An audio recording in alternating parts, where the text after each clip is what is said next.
Long before the comics and movie series of Lone Wolf and Cub, stood a man by the name of Tomisaburõ Wakayama. One man who was a doctor by day, an assassin by night. And he was known only by the name Shikoro Ichiban.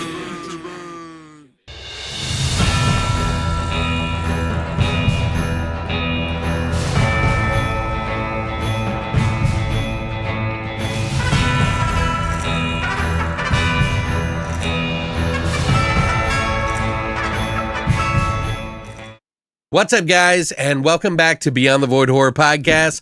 My name is Alex, and today we're going to be doing a spoiler-free review of the Bounty Hunter Trilogy from Radiance. That's right, it's a 3-movie set that they just put out, limited edition, about a Japanese swordsman, samurai, bounty hunter killer, who is a doctor by day and an assassin by night. And it includes 3 movies that we're all going to talk about. I'm going to kind of give you my idea of what these movies are about, what I thought of the films, and then we'll get into some of the ingredients on this lovely box set that I got sent out to me.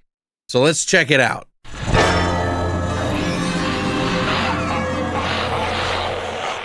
And this set is out on Blu-ray for the first time ever, so you get to see these fantastic films like you've never seen them before in 1080p. And they look fantastic. So first up, thank you MVD Entertainment for sending this out to me from Radiance Films. They have been putting out some bangers and some really nice sets for a myriad of different types of films. And this is a sort of 60s to 70s swordsman samurai sort of storytelling that was a series of movies that took place just before you got to see Lone Wolf and Cub, which was another series by the same actor, Tomisaburõ Wakayama, who actually did the main character in this, who plays a wandering samurai, an assassin, a shogun assassin. He and his child are traveling the countryside to get revenge for their wife, who was killed, and he was double-crossed. Which, man, let me tell you, this series, if you've never seen it, is fantastic. This is some gory, violent, crazy stuff in here. And the crazy thing is, I've been a fan of this for years, and I had no idea that the precursor to that was this set of movies, the Bounty Hunter Trilogy. Pretty impressed, to say the least, that I got a chance to check these out because of how long I've been a fan of those movies. There's 3 films, and they're all really good. I would say that some of them are better than others, but we'll go over that in a sort of a brief description. And what's interesting is, as you watch this series, it kind of changes a little bit from 1, 2, and 3 in the trilogy, because it feels like you can see that the sort of Jedi Geki sort of come out of there. What I mean by that is Jedi Geki is that lone soldier, the lone warrior, the lone guy who's traveling around sort of just being a bounty hunter, a killer, or trying to prevent from dying, essentially. One thing about these types of films and the Bounty Hunter Trilogy, and just in general swordsman films of the 50s, 60s, and 70s, they all sort of kind of inspired each other off of spaghetti westerns and like westerns in general. They were inspired by Akira Kurosawa. Fistful of Dollars from 1964 with Clint Eastwood. It was a fantastic film. I love that film. I still need to get that film on 4K here sometime soon, but if you compare the two of Yojimbo and that, you'll see that the comparisons are very similar, because it is essentially the Man with No Name trilogy, or the Dollars trilogy is what a lot of people call it, because they did, the Fistful of Dollars, they did For a Few Dollars More, and then The Good, the Bad, and the Ugly. But they all sort of inspire each other. And obviously a lot of the Bond films, which in the 60s was very popular as well, and Japanese film was really inspired by that in multitudes of different ways, like The Black Tight Killers, which was a really fantastic, fun James Bond inspired film that I reviewed a few weeks ago. So the Bounty Hunter Trilogy is a set of movies that were made from 1969 to 1972. The first 2 films were made in the same year, and the first movie was directed by Toei Shigehiro Ozawa, who was working with the Toei Studios. There was two main companies in Japan at the time who were sort of fighting for film dominance, and they kind of worked together later on, but they were the big empires of filmmaking out there, and they were doing a lot of swordsman films back in the day, and they needed to kind of do something new. The first movie is Killer's Mission from 1969. This is where we get to basically find out who this bounty hunter, killer assassin of Shikuro Ichiban is. He's a gun for hire, or rather a sword for hire, although later on we do get some firearms that are involved with him, and it is actually pretty cool. Then we have the Fort of Death, which came out that same year, and then 8 Men to Kill, which was the continuation of the story in 1972. Now I'll tell you up front, the first film is very dark, was getting its footing in some ways. There were some humorous parts in it. Believe it or not, Tomisaburã Wakayama wasn't the only one in his family to become a film legend in Japan. If you've ever heard of the Zatoichi series, which have been redone a bunch of different ways, his brother, Shintaro Katsu, was one of the big stars in Japan too. And they both decided that they were going to be stars, and they did pretty well for themselves. In this movie, Tomisaburã Wakayama actually does some homaging to his younger brother. You'll notice there's a blind man in the movie, and it's really silly, but there is a tone of humor and silliness that is involved about this. It's essentially about the bounty hunter Ichiban, who is hired to stop the sale of guns from the Dutch, who are planning to rebel against the shogun, and he is hired to kind of come between and stop that. Sort of a lone wolf in this movie more than he is in the next film, but that was directed and made by somebody else actually. But this first film I really did enjoy. It is a little darker, there is a little bit of blood and gore, but not a lot. The second one had a little bit more violence. As far as like shots and everything like that, this is the more competent film, but the next one is a little bit easier to watch. That's the Fort of Death, where it is essentially about Ichiban again, who you find out is actually a doctor by day and an assassin by night. He is basically hired by a very small town that has been taxed into slavery by some pretty bad lords who just basically want to steal all of their stuff, and people are literally dying off. And so they hire Ichiban with the last remaining amount of money that they have. Not a lot of money, and they have their last stand there, kind of like the Alamo. And this one is highly inspired by films like Django, because there is a gun in this movie that is very similar to that, and he kind of unveils it in the movie and mows down a bunch of people. So you got swords and guns in this one. The first one also had swords and guns in it. They actually had a guy with a long-range weapon who was hired to kill Ichiban in the first one. This one is, you know, where it kind of flows a little bit better. Like, I feel like the character is a little bit more fully realized, because we get to see Ichiban as a doctor, and he's like helping people, and it's kind of funny and humorous, you know. There's some really funny parts in the beginning of it, and he gets a group of bandits like himself who go out to fight this fort, and some of his followers are with him, some of them aren't, but they all end up fighting alongside of him by the end of the movie. Some pretty cool sets. Some really great sword scenes in the middle of some bamboo. It is pretty awesome. This one is much more gorier. Story-wise, this one was an easier watch. So it was like a 7.5 or an 8 for me on this one. I would probably watch this one again first before I watch the first one. And this one is actually directed by Ichi Kudo, who did a fantastic job. He was kind of like a younger guy who had just started out and had done other films that were different than this, and he gave it a shot and kind of borrowed from some other films that Toho did, like The Seventh Samurai, and there was a couple of other ones, but for me, it felt like Django. This one came out in 1972, and we had Shigehiro Ozawa come back to the director's chair to finish the series off, which a lot of people really wanted to see him back. Essentially, this one is about the government and how they lose a stockpile of gold.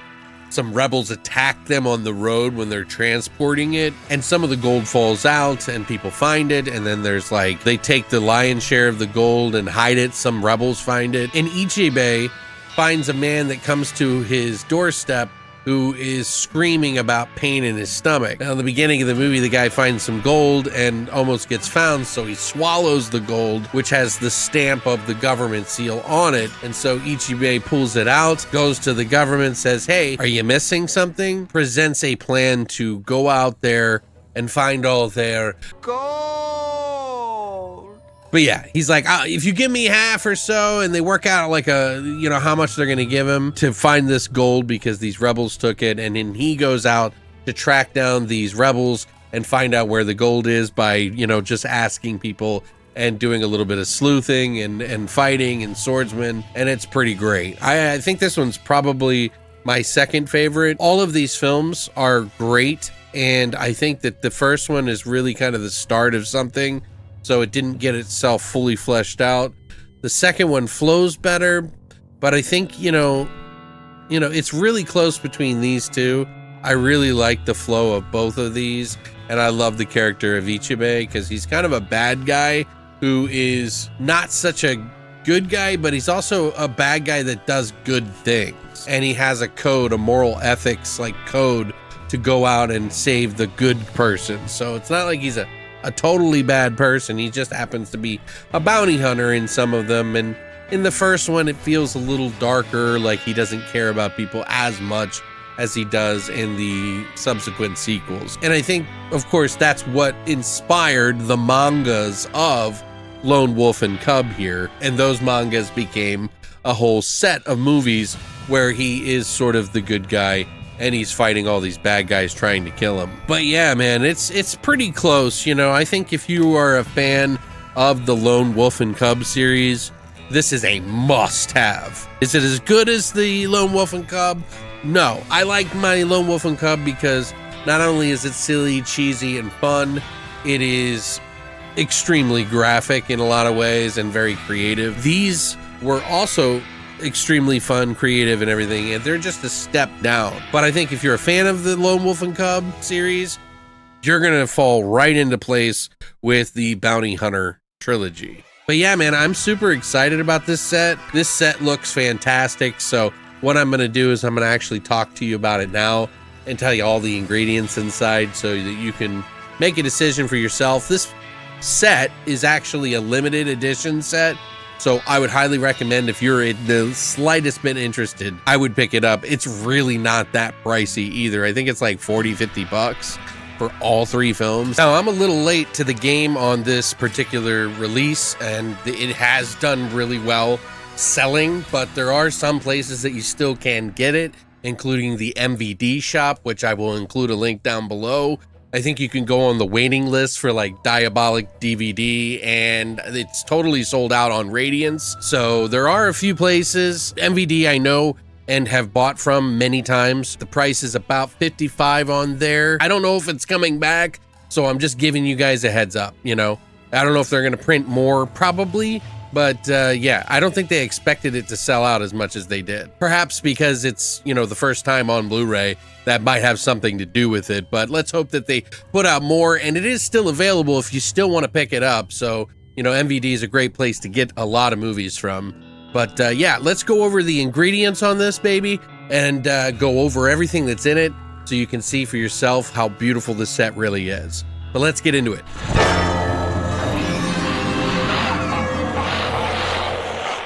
Now, obviously, this set is really nice. You get this wonderful, thick, we're talking super thick box that, has all the titles of the movies on the back. You got the trilogy on the side, nothing on the tops or anything like that. And this wonderful Ichiban on the front. We get the Killer's Mission, which, if you look on the front, there's two different versions. I'll show you here in a second. Here's the back. Open this up, you get the Killer's Mission here with the booklet.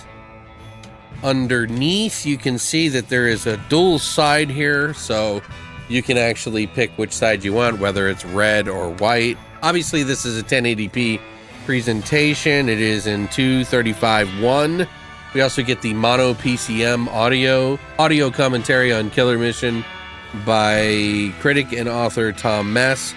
from 2023, so it's very recent. You get an interview with film historian and Shigehiro Ozawa expert Akihito Ito about the filmmaker, which is about 16 minutes. You get the trailers, optional English subtitles. Right, so now for Fort of Death, you get the opposite side, which is just 8 Men to Kill. So both the movies are on this one, in particular, this disc, which if you open it up, you can see it has both movies on the black disc. And then on the side here, we get the postcards. And then, obviously, if you want, you can put the 2 covers on the back with this dual-sided, dual movie red side. Some of the features on this one, this again is presented in 235.1. It's got the uncompressed PCM mono audio channel. We got a visual essay by samurai film expert Robin Gatto on the Fort of Death and the work of director Ichi Kudo, which was really interesting. I enjoyed watching that. It's about 18 minutes long. You also get the series posters and press image gallery. You get the optional English subtitles, this reversible sleeve, and the artwork by Filippo Di Battista, who did the cards, which we'll go over here in a little bit. In the booklet here, you get a really thick booklet here, which has a lot of different people who wrote on it. There's a lot of history to a lot of these and a lot of inspiration. So a lot of the videos and stuff that you watch kind of pair up with this as well. This gives you a little bit more detail on like how it got started, but then it kind of crosses over and talks about spaghetti westerns and then, you know, Ichi Kudo and everything like that. And it's pretty good read here if you ever take the time to sit down and read through these essays. They're very well written, and it's put in this booklet with a lot of the photos so you can kind of see in here. If you like Zatoichi, Hanzo the Razor, or Lone Wolf and Cub, or anything like that, these are going to be great movies for you to watch and add to your collection. Yeah, that's it, guys. This is the Bounty Hunter Trilogy set. Thank you, MVD and Radiance, for sending this out to me. I really had a great time going down memory lane and checking it out. It got me inspired again into Kung Fu and Swordsman. You know, obviously, this is the Japanese side, so you're going to have a little bit more samurai, swordsman stuff in this one. But yeah, it's out right now. It came out yesterday, as a matter of fact, for you to pick up for not very much, and I'll put some links down below for you to pick it up. It may be different pricing wherever you are. But that's it, guys. Thank you so much for stopping by and watching this. We do a lot of different things on the channel here, but I like a lot of different types of films. I feel like there's a lot of crossover in films that you might find for yourself. Let me know what you think. Are you a fan of Lone Wolf and Cub? Have you heard of the Bounty Hunter Trilogy? Are you going to pick up a copy? Have you seen any of these films? I would love to hear and talk about this with you in the comment section down below. If you're new here, we typically do horror, but don't let that scare you. Well, hopefully it'll scare you. Hopefully find you some stuff that'll scare you. But I mean, we do a lot of things like anime and, you know, swordsman, kung fu, the Shaw Brothers, So Bad It's Good horror films. So if you like any of that kind of stuff, you're going to find a home here. Stick around. We'll find you something that you'll love. But thank you guys so much for coming by. Let me know all of your thoughts in the comment section down below. Hit the like and subscribe button if you enjoyed this content. And Samurai Sword, that little bell notification to let you know when I got a new video up. But thanks for coming by. And as always, long live the void.